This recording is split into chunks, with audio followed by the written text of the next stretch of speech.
അമൃത നവതി ശ്രീ വി രാമചന്ദ്രയ്യർ നവതി ആഘോഷം 24/11/2024.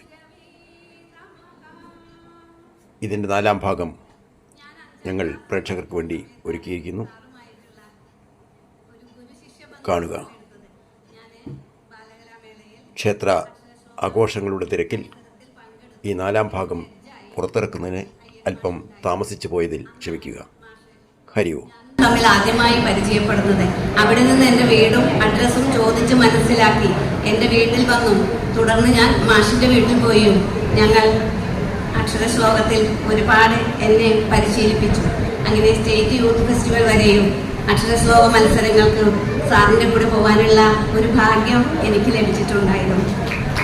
സാറിന് വേണ്ടിയിട്ട് സാറിൻ്റെ ഈ നവതി ദിനത്തിൽ സാറിന് 1000 ആശംസകൾ നേർന്നുകൊണ്ട് ചെറിയ ഒരു ഗുരുപ്രണാമം.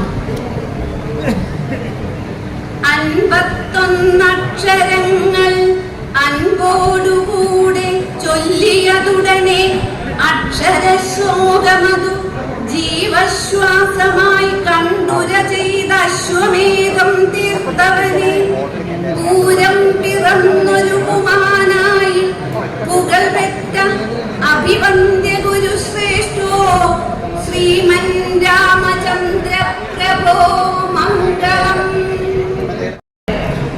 അധ്യാപന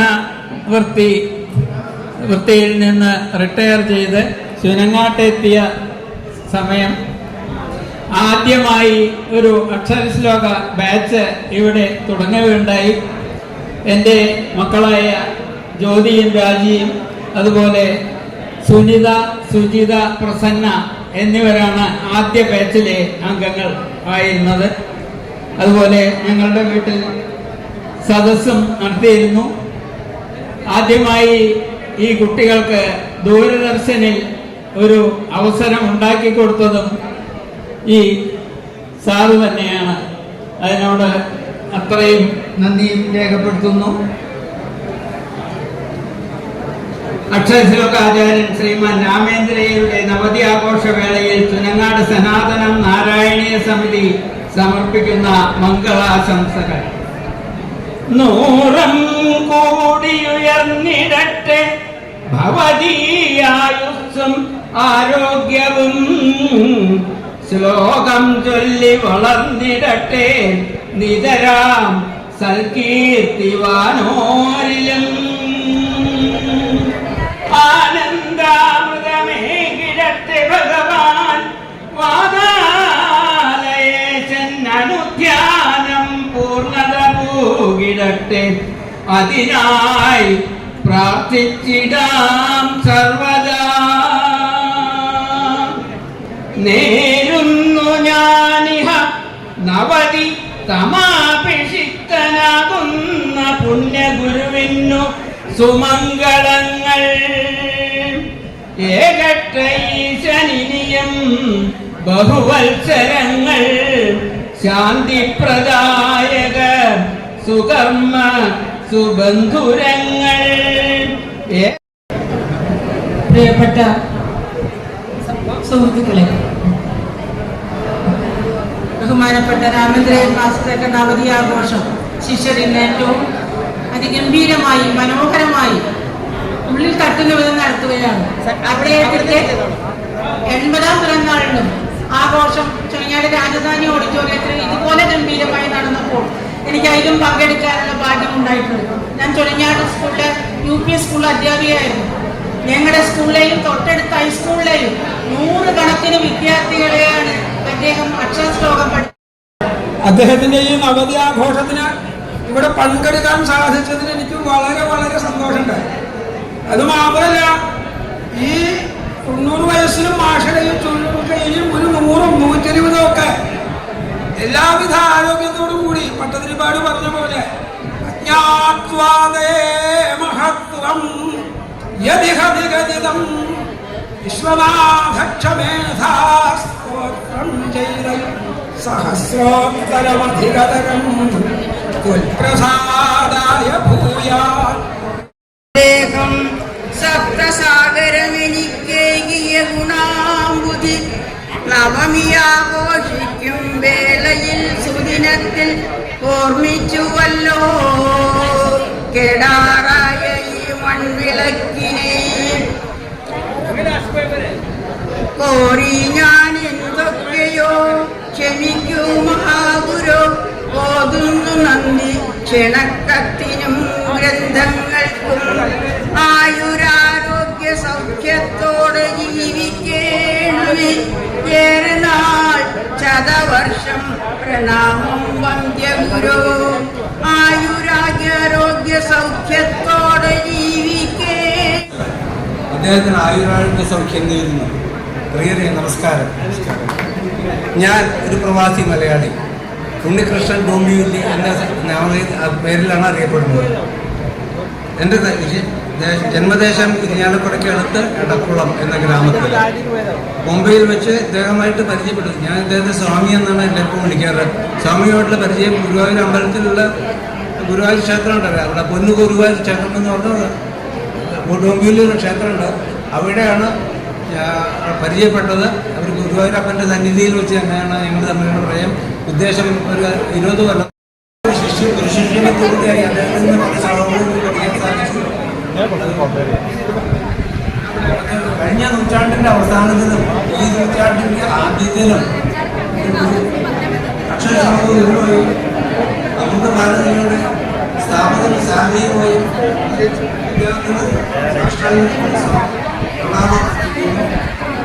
ഞാൻ ഒരു ശ്ലോകം കുത്തി എഴുതിയിട്ടുണ്ട്. അവരോട് ചോദിക്കുന്നു.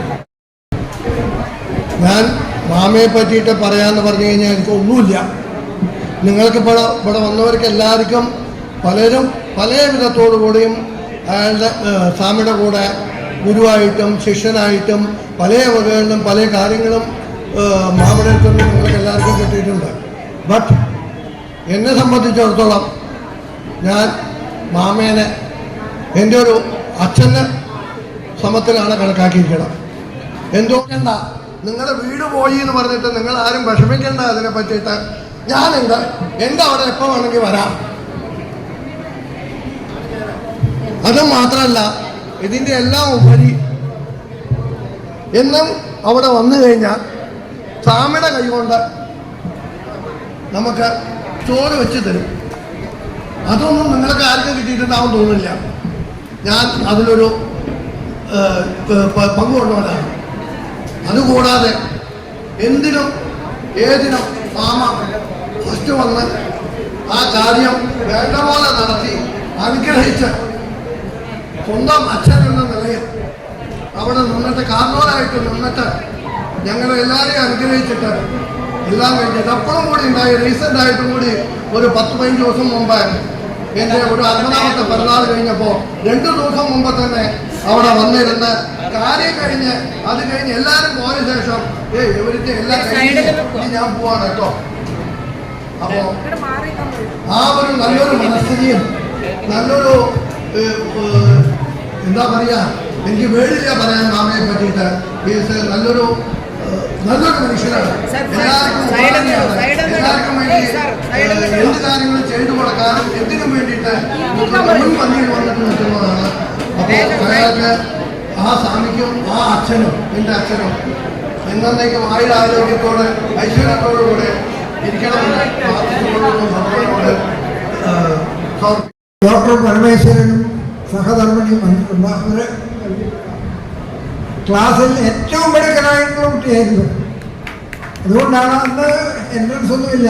അല്ലാതെ തന്നെ ഡോക്ടർ MBBS എന്ന നിലയിൽ പാസ്സായി. ഇപ്പോഴും എന്നെ കണ്ടാൽ സാഷ്ടാംഗം നമസ്കരിക്കും.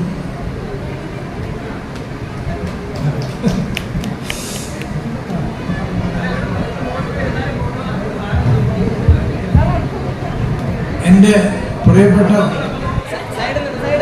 ഗുരുനാഥന് 1000 പ്രണാമങ്ങൾ. അദ്ദേഹത്തിന് ആയുസ്സും ആരോഗ്യവും ഉണ്ടാകണമെന്ന് ആശംസിക്കുന്നു. 1965-68 കാലഘട്ടത്തിൽ നിലമ്പൂർ പഠിച്ച ഒരു വിദ്യാർത്ഥിയാണ് ഞാൻ. ഇപ്പോഴും ഞാൻ സാറിന് വിദ്യാർത്ഥിയാണ്. അങ്ങനെയാണ് വിദ്യാർത്ഥിയാണ് അവർ നോക്കിയത്, വളർത്തിയത്. അദ്ദേഹം പഠിപ്പിച്ച ശ്ലോകങ്ങൾ ഇത്ര പ്രായമായിട്ടും ഒരു ബന്ധമില്ല. മരുന്നുകളിലോർത്ത് ജീവിക്കുന്നതാണ്, മരുന്നുകളും രോഗികളും. അതുകൊണ്ടാണ് ശതകാകളി നൃത്തത്തിൽ 2 അക്ഷരം കുറഞ്ഞത് മഞ്ജരിയായിരുന്നു അന്ന് പഠിപ്പിച്ചാണ് എപ്പോഴും ഓർമ്മ. അങ്ങനെയുള്ള അധ്യാപകനാണ്. സാറിന് 1000 അഭിവാദ്യങ്ങൾ, ആയുസ്സും ആരോഗ്യവും. അടുത്തതായി തെക്കേവാഴക്കുളം കാവ്യകലാകേന്ദ്രത്തെ പ്രതിനിധീകരിച്ചുകൊണ്ട് ആശംസകൾ അർപ്പിക്കുന്നു ശ്രീ മദൻ അവർ. ഗംഭീരമായ സദസ്സിന് പ്രണാമം. പഠിപ്പിക്കരുത്, പഠിപ്പിച്ച് പഠിക്കണം. കുട്ടികളുടെ പ്രിയ കവി പൊക്കമില്ലാത്തതാണെന്റെ പൊക്കമെന്ന് സമൂഹത്തെ നോക്കി കരുതിച്ച പൊക്കമില്ലാത്ത സാഹിത്യ ലോകത്തെ പൊക്കക്കാരൻ കുഞ്ഞുണ്ണി മാഷ വാക്കുകളാണ്. പഠിച്ച് പഠിപ്പിക്കരുത്, പഠിപ്പിച്ച് പഠിക്കണം. അത് ജീവിതത്തിൽ പ്രാവർത്തികമാക്കിയ പ്രത്യക്ഷ ഉദാഹരണമാണ് അയ്യർ മാഷ്.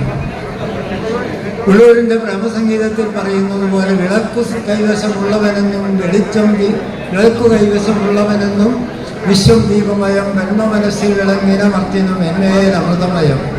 അത് ജീവിതത്തിൽ പ്രാവർത്തികമാക്കിയ ഒരു ഉദാഹരണമാണ് അയ്യർ മാഷ്.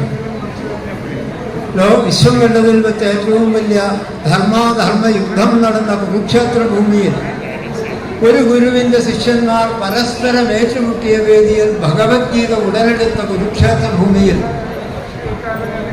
ഗുരു ദ്രോണാചാര്യരോട് ചോദിച്ച വാക്ക്, അങ്ങയുടെ ഏറ്റവും വലിയ ആഗ്രഹം എന്താണ് എന്ന് ചോദിച്ചപ്പോൾ, ശിഷ്യാലിച്ഛതേ പരാജയ, ശിഷ്യനാൽ ഞാൻ പരാജയപ്പെടണമെന്ന ദ്രോണാചാര്യരുടെ കുരുക്ഷേത്ര ഭൂമിയിൽ മുഴങ്ങിയ അശരീരിയുടെ പ്രത്യക്ഷ പ്രഖ്യാപനമാണ് ഇന്ന് നമ്മൾ ഈ വേദിയിലൂടെ കണ്ടുകൊണ്ടിരിക്കുന്നത്. അയ്യർ മാഷയുടെ പാതാരബിന്ദങ്ങളിൽ അക്ഷരപ്പൂക്കൾ കൊണ്ട്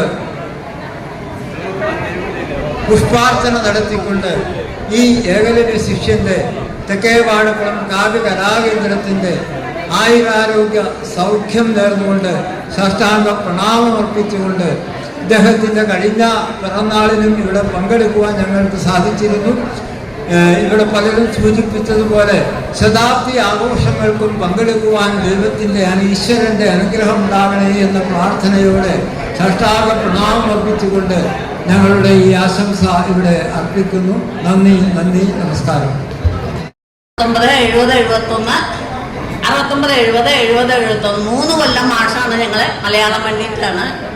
അതിൻ്റെ ശേഷം ഞങ്ങൾ മാഷ് ആദ്യമായിട്ട് നടത്തുന്ന അധ്യാപക കോഴ്സിന് ചേർന്നു. പക്ഷേ നിർഭാഗ്യവശാൽ അപ്പോഴേക്ക് എൻ്റെ കല്യാണം കഴിഞ്ഞപ്പോൾ ഇവർ രണ്ടാളും വേണ്ടെന്നായി. അപ്പം അതുകൊണ്ട് മുഴുമിക്കാൻ പറ്റിയില്ല.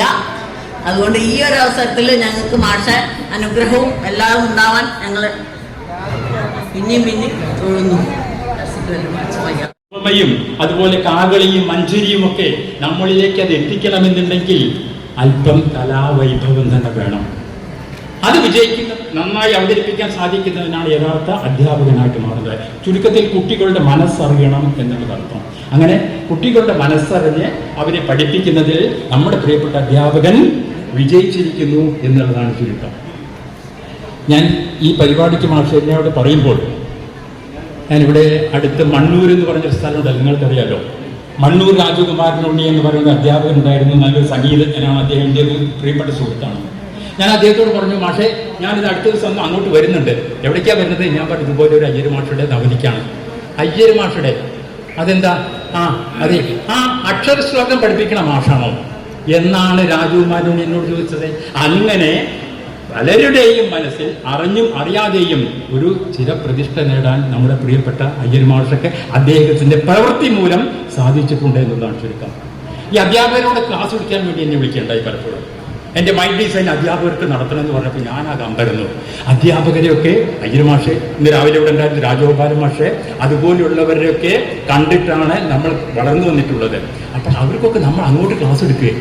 പക്ഷേ പിന്നീടാണ് മനസ്സിലാവുന്നത് ഇപ്പോഴത്തെ അധ്യാപകരൊന്നും അവരുടെ ഒപ്പം എന്ന് പറയാൻ പോലും അർഹത ഇല്ലാത്തവരാണ് ഇപ്പോഴത്തെ ജനസ് മുഴുവൻ. ഞാൻ അവർക്ക് സുഖമായിട്ട് ക്ലാസ് എടുത്തു.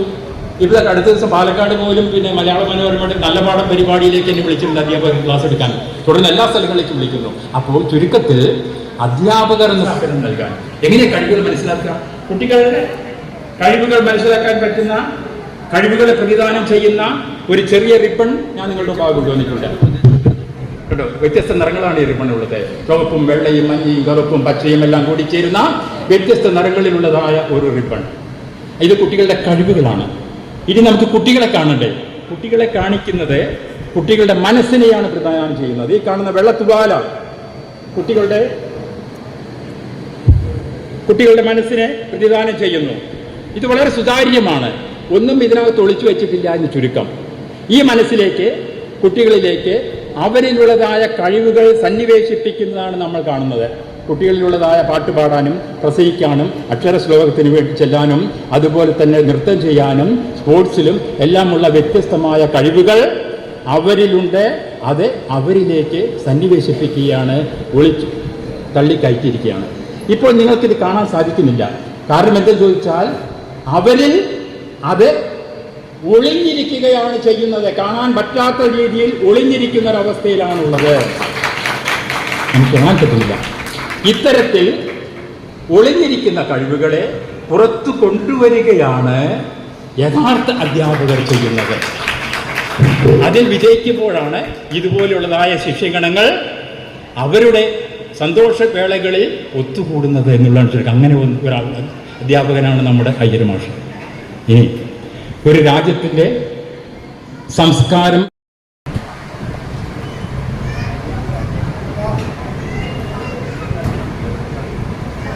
വേദിയിൽ നിങ്ങളുടെ മുമ്പിൽ നിൽക്കുന്ന ആളാണ് സുനിത ശാന്തകുമാർ. 1990 ഏപ്രിൽ 1-ാം തീയതിയാണ്. മാർച്ച് 31-ാം തീയതി റിട്ടയർ ചെയ്ത് പിറ്റേ ദിവസം തന്നെ ചുനങ്ങാട് അമൃതഭാരതി എന്ന സംസ്കൃത വിദ്യാലയം തുടങ്ങി. അതിലെ 8-10 വിദ്യാർത്ഥികളിൽ ഒരാളാണ് സുനിത. എൻ്റെ വീടിന് അടുത്ത് തന്നെയാണ് സുനിതയുടെ വീട്. LSN കോൺവെൻറ്റിൽ ആണ് ഹൈസ്കൂൾ വിദ്യാഭ്യാസം പൂർത്തിയാക്കി. അന്ന് തന്നെ കവിത എഴുതുന്നതിൽ വാസനയുണ്ടായിരുന്നു. വിശ്വസംസ്കൃത പ്രതിഷ്ഠാനം എന്ന സംസ്കൃത പ്രചാര സഭയുടെ നേതൃത്വത്തിൽ അന്ന് പലയിടത്തും ക്ലാസ്സുകൾ നടത്തിയിരുന്നു. ആ കൂട്ടത്തിൽ ഒരു ക്ലാസ് ചുനങ്ങാടായിരുന്നു. എൻ്റെ വീട്ടിൽ തന്നെയാണ് നടത്തിയിരുന്നത്. അപ്പോൾ ശനി ഞായർ ദിവസങ്ങളിൽ കുട്ടികൾ വരും, സംസ്കൃതം പഠിക്കും. ആ കൂട്ടത്തിൽ ശ്ലോകവും പഠിപ്പിച്ചിരുന്നു. കാരണം അതിനു മുമ്പ് തന്നെ ഞാൻ ആദ്യം എൻ്റെ കുട്ടികളെയാണ് ശ്ലോകം പഠിപ്പിച്ചത്. ആ കുട്ടികളിൽ 2 പേര് നോക്കോട് സംസ്ഥാന കലോത്സവത്തിൽ വരെ ശ്ലോകം ചൊല്ലിയിട്ടുണ്ട്. 1-ാം സ്ഥാനം കിട്ടിയില്ലെങ്കിലും. പിന്നെ ഗോപാലകൃഷ്ണൻ ഇപ്പോഴും ശ്ലോകരംഗത്ത് സജീവമാണ്. പിന്നെ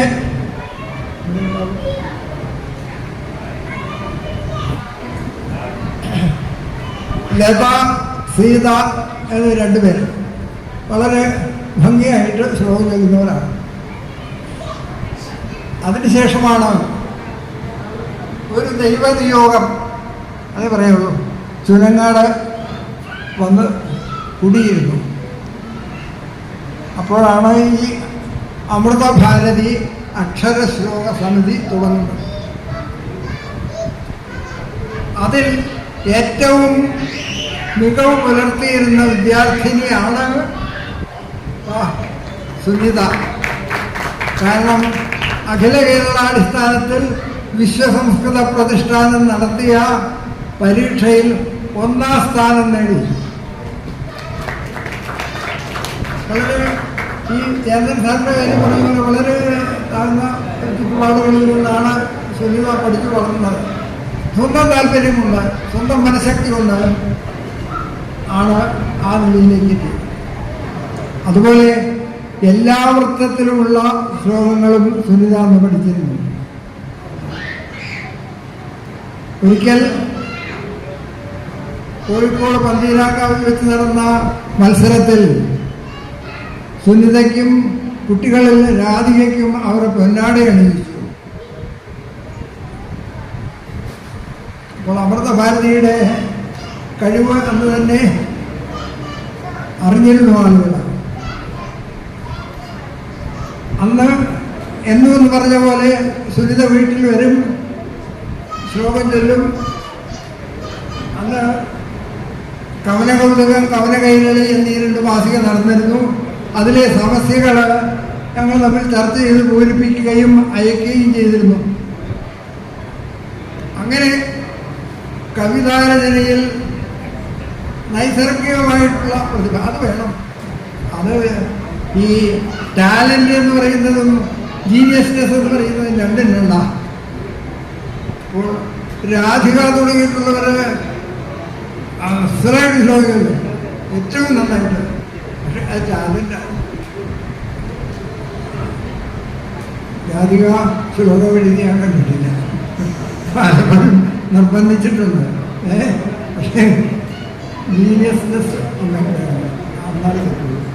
അങ്ങനെയുള്ള ഏറ്റവും വലിയ ജീനിയസാണ് സുനിത. ഒരിക്കൽ 10ാം ക്ലാസ് കഴിഞ്ഞ് ഡി ഫോമിന് പഠിക്കുമ്പോഴാണ് മാതൃഭൂമി നടത്തിയ വിഷു പതിപ്പിൽ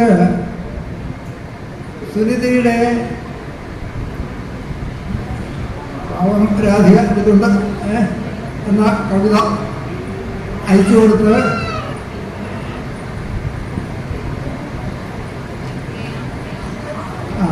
മിഥുനയാം രാധ, അത് മന്ദാക്രാന്ത വൃത്തത്തിന്. മാതൃഭൂമി അങ്ങനെയുള്ള വൃത്തമൊന്നും സ്വീകരിക്കുന്ന കൂട്ടത്തിലല്ലല്ലോ. ഇപ്പൊ കണ്ടില്ലേ ഈ വിഷുപ്പതിപ്പിലൊക്കെ ഒരു വൃത്തവുമില്ല, വൃത്തമല്ല വൃത്തിയില്ല, രണ്ടും ഇല്ലാത്ത കവിതകളാണ്. അതേ അവർ വൃത്തപ്പെടുത്തു. NV കൃഷ്ണവാര്യരുടെ ഒക്കെ കാലം കഴിഞ്ഞു. അപ്പോൾ ONV ആയിരുന്നു ഒരു ജഡ്ജ്. അദ്ദേഹം പറഞ്ഞു, പഴയ ചിട്ടയിൽ ഉള്ള ഒരു കവിതയാണെങ്കിലും ആ ചിട്ടയായിട്ട് തന്നെ പാലിച്ചിട്ടുണ്ട്. പിന്നെ ഭാവ താരല്യം അതും ഉണ്ട്. അതുകൊണ്ട് ഇതിന് 1ാം സ്ഥാനം കൊടുക്കുന്നു. അന്ന് വായിക്കേണ്ട കവിത. ഈ ശ്ലോകത്തിൻ്റെ അവസാനം ഒരു എന്താ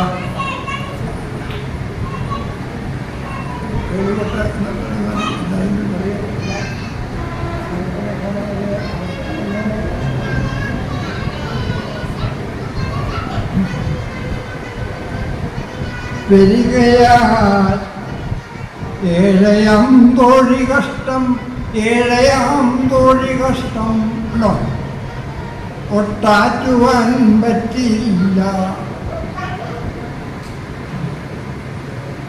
മധുരമിനിയൊട്ടാസ്വദിച്ചാശ്വസിച്ചു. അങ്ങനെ കലാശക്കൊട്ട് അതുപോലെയുള്ളതാണ് കഥ. പിന്നെ ആ വിഷയത്തിന് അനുകൂലമായിട്ടുള്ള ഭാവവും അത് പൂർണ്ണമായിട്ടുണ്ട്.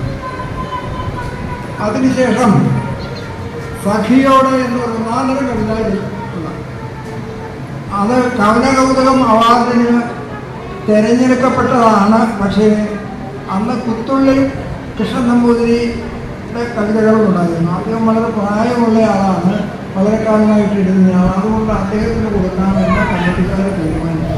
അത് NV ദേശം എന്നോട് പറഞ്ഞു, ശരിക്ക് ആ അവാർഡ് കിട്ടുന്നത് അങ്ങയുടെ ശിഷ്യയായ സുനിതയ്ക്കാണ്. പക്ഷേ ഇങ്ങനെയൊരു അഭിപ്രായം പൊതുവിൽ വന്നുകൊണ്ട് അത് കുത്തുള്ളിക്ക് കൊടുത്തു. അതും വായിക്കേണ്ട നല്ല ഒരു കവിതയാണ്. പിന്നെ വേറെയും പല വൃത്തത്തിൽ ഇതിൽ ഇന്ദ്രവതിയുണ്ട്, രഥോദ്ധതയുണ്ട്, മാലിനിയുണ്ട്, വസന്തതരമുണ്ട്, പുഷ്പിതാഗ്രയുണ്ട്, കുസുമാഞ്ജലിയുണ്ട്, ശ്രദ്ധരയുണ്ട്, ശാർത്ത് വിലപിക്കുന്ന എല്ലാ വൃത്തത്തിലും എഴുതിയിട്ടുണ്ട്. അതല്ലാതെ ഞാൻ അറിയാതെ കവിതയും എഴുതിയിട്ടുണ്ട്. പക്ഷേ വൃത്തമില്ലെങ്കിലും അത് ഭാവം എഴുതിയിട്ട് വരുന്നത് പുസ്തകവുമില്ല, അർത്ഥവുമില്ല, ഭാവവുമില്ല, ഒന്നുമില്ല. പക്ഷെ ഇത് ഭാവം. അങ്ങനെ ഈ പ്രായത്തിനുള്ളിൽ എൻ്റെ 90-ാം വയസ്സിനുള്ളിൽ 9 കവിതാസമാഹാരങ്ങൾ തുല്യത പുറത്തുവിടേണ്ടതായിരുന്നു. കല്യാണം കഴിഞ്ഞ് എവിടെയാ വാസം എന്ന് അറിയോ? കലാഗ്രാമമായ വെള്ളിനേഴിയിലാണ് വാസം. കവിത പറഞ്ഞു. പക്ഷെ അവിടെ പോയി എഴുതിയില്ല. ഒന്നും പ്രാരബ്ധങ്ങളാവും. അവിടെ പട്ടുനൂൽ പുഴുവിൻ്റെ ഫാം ഉണ്ടായിരുന്നു, പിന്നെ കോഴി ഫാം ഉണ്ടായിരുന്നു.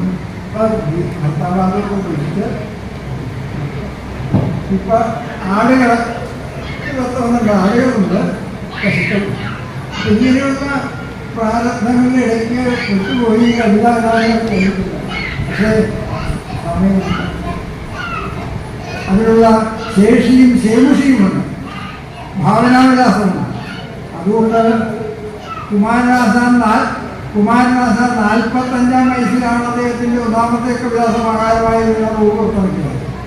അതിൽ ഇന്ത്യയിൽ നിന്ന് ഇനിയും നമുക്ക് വിലപ്പെട്ട കവിതാസമാഹാരങ്ങൾ പ്രതീക്ഷിക്കാം. അമൃതഭാരതി പ്രതീക്ഷിക്കാം.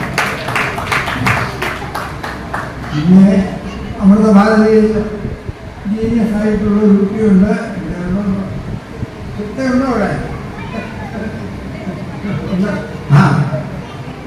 സുപ്രയെ കുറിച്ച് അലസത കണ്ടിട്ടാവും. സമാഹാരത്തിന് മാത്രമൊന്നും ആയിട്ടില്ല, അവിടെ എഴുതിയിട്ടില്ല. മാഷിനെ 100-ാം പിറന്നാളിന് സമാഹാരം ഇറക്കാൻ നടന്നിരിക്കുന്നത് അല്ലേ? അങ്ങനെ ഞാൻ 100 വയസ്സ് ജീവിച്ചിരിക്കുന്നു. നിങ്ങളൊക്കെ പറയുന്നു എനിക്ക് നവതയാണ്, ഞാൻ പറയില്ല. കാരണം നാദബ്രഹ്മമാണ് ഞാൻ പഠിപ്പിക്കുന്നത്. ആ ബ്രഹ്മതൈലത്തിൻ്റെ ഉള്ളിൽ വരും നിങ്ങൾ സ്ലോ ചൊല്ലുമ്പോൾ, എൻ്റെ കുട്ടികൾ സ്ലോ ചൊല്ലുമ്പോൾ. അതാണ് എൻ്റെ ജീവിതം.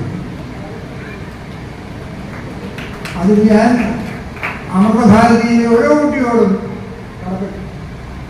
ഭിന്നതായിരിക്കും. ഹരിപ്പാട്ടുകാരിയായ രുക്മണി രുക്കു എന്ന അവനെ പേര് ഞാൻ വിളിക്കുന്നത്. നല്ല നന്നായിട്ട് ഭക്തേഭവൃത്തത്തിൽ എഴുതുന്നു. അദ്ദേഹം ഈയിടെ ഒരു 5 വർഷമായിട്ട് തമിഴ്നാട്ടിൽ PhD ചെയ്യുകയായിരുന്നു.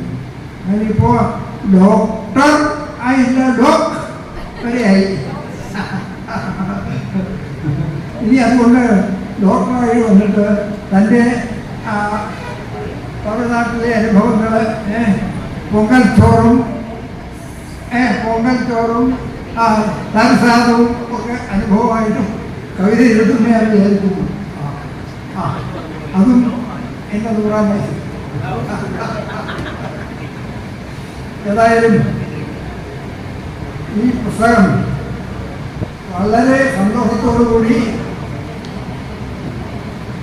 ഞാൻ പ്രകാശനം ചെയ്യുകയാണ്. ഇത് ഏറ്റുവാങ്ങുവാൻ തികഞ്ഞ സഹൃദയനായ അമൃതഭാരതിയുടെ എല്ലാ അഭ്യുദയകാംക്ഷിയുമായ ശ്രീ പ്രദീപ് മാഷെ ഞാൻ സന്തോഷം പറഞ്ഞത്.